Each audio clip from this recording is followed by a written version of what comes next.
করে খারায় না থাকবা। এ বন্ধুরা এটা কি দেখছেন দেখছেন এটা কি? এটা উমবাড়ি। এই জিনিসটা দেখাইলে কেউ চিনে না, এটা একটা গৃহস্থির জিনিস, ঠিক আছে? যারা পাক্কা গৃহস্থী, পুরানা গৃহস্থী, এটার দরকার।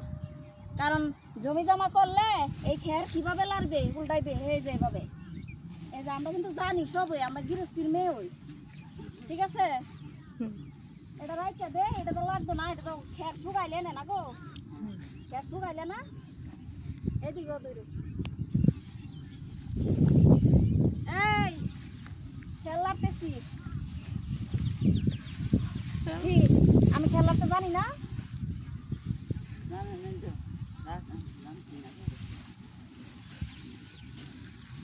দেখেন আমাদের আপা গৃহস্থী করতে করতে অস্থির হয়ে গেছে।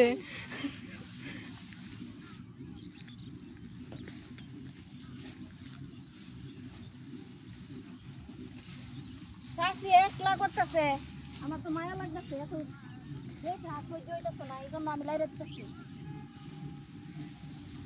চাষি তো একবারে গাইমা গুইমা গেছে গা লাইরা।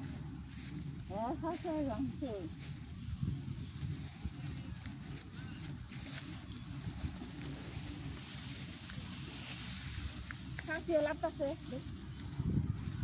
এদিকে আবার এদিকে।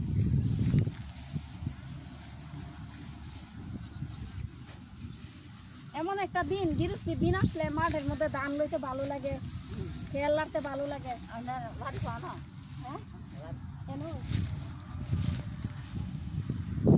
দাম নাই, সবই আছে আল্লাহর মতো।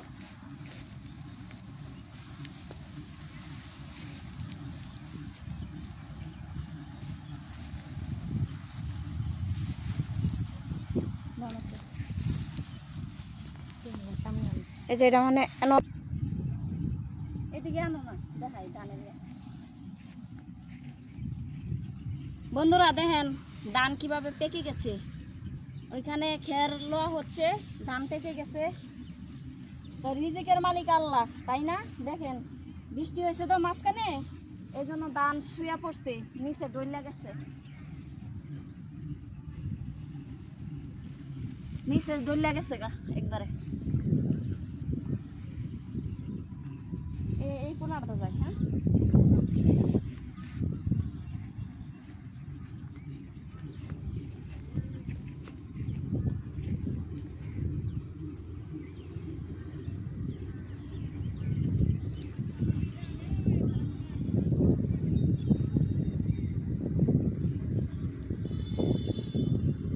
শাক একটু বেশি করে নিলে ভালো হইব, তাই না? 3 মিনিট হয়ে গেছে, 3 মিনিট 4 সেকেন্ড। আবার ইয়ে করো, মাইজে লাল নামে দাও, ফিরে দাও।